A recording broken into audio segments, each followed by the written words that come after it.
Hello bachcho, let's read the question. The question here says, read the following statements and select the correct one. Option 1, the duff which is used for making foods such as dosa and idli is fermented by yeast. 2, statin is used as immunosuppressive agent in organ transplant patients.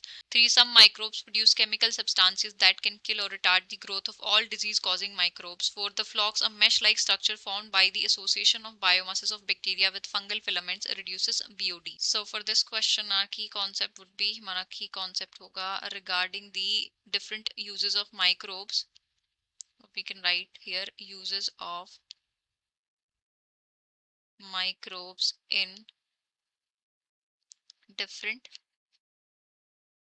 human welfare activities. Welfare activities. So microbes को हम बहुत सारे purpose से use करते हैं and उससे related हमें यहाँ पे ऑप्शंस गिवन है. हम एक एक करके सब ऑप्शंस को एनालाइज करते हैं. सबसे पहले हमें गिवन है the dough which is use for making food such as dosa and idli. उसको किससे फर्मेंट किया जाता है? यीस्ट से. सो जो डफ यूज होता है for making dosa and idli, उसकी जो फर्मेंटेशन किससे की जाती है? Fermented by bacteria. उसको यीस्ट से फर्मेंट नहीं किया जाता, बैक्टीरिया से फर्मेंट किया जाता है. तो पहली स्टेटमेंट तो हमारी इनकरेक्ट है. उसके बाद दूसरी स्टेटमेंट गिवन है regarding the statins. So statins क्या होते हैं आपके? स्टैटिन्स होते हैं आपके blood cholesterol lowering agent. Cholesterol lowering agents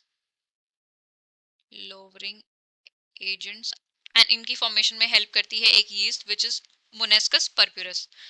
सो दूसरी स्टेटमेंट गिवन है statin is used as an immunosuppressive agent in organ transplant patient. नहीं, इम्यूनोसप्रेसिव एजेंट नहीं है, ये ब्लड कोलेस्ट्रॉल लोअरिंग एजेंट है. इम्यूनोसप्रेसिव एजेंट होता है हमारा cyclosporine A. Cyclosporine A is your immunosuppressive agent जिसको ऑर्गन ट्रांसप्लांट पेशेंट में यूज किया जाता है. तो ये स्टेटमेंट भी रॉन्ग है. उसके बाद तीसरी स्टेटमेंट गिवन है some microbe produce chemical substances that can kill और retard the growth of all disease causing microbes. So इसको हम बोलते हैं एंटीबायोटिक्स. सो एंटीबायोटिक्स क्या होती हैं? Chemical substances which are produced by some microbes and that retard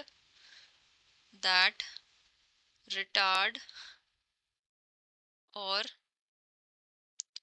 kill retard the growth of other disease causing microbes. लेकिन यहाँ पे स्टेटमेंट में हमें लिखा है of all the disease causing microbes. अगर सभी डिजीज कॉजिंग माइक्रोब्स को एंटीबायोटिक्स खत्म कर देते तो हमें डिजीज ही नहीं होती, इतनी प्रॉब्लम्स ही नहीं होती, हर चीज के लिए हमारे पास एंटीबायोटिक्स होते. लेकिन सब माइक्रोब्स को डिस्ट्रॉय नहीं करते हैं, बट कुछ माइक्रोब्स को वो डिस्ट्रॉय करते हैं. तो ये स्टेटमेंट हमारी रॉन्ग हो जाएगी. उसके बाद डी में हमें गिवन है रिगार्डिंग दी फ्लॉक्स. सो फ्लॉक्स बनती हैं आपकी secondary treatment of sewage treatment में. एंड इसके अंदर जो प्राइमरी इफ्लुएंट होता है उसको एरिएशन टैंक्स में पास ऑन करते हैं एंड कॉन्सेंटली उसकी एजिटेशन की जाती है एंड मैकेनिकली उसके अंदर एयर पंप होती है. तो as a result of that क्या होता है? जो आपके एरोबिक माइक्रोब्स होते हैं वो फ्लॉक्स में डेवलप हो जाते हैं, बायोलॉजिकल फ्लॉक्स बना लेते हैं. सो फ्लॉक्स क्या होती हैं? These are masses of bacteria with fungal-like filaments.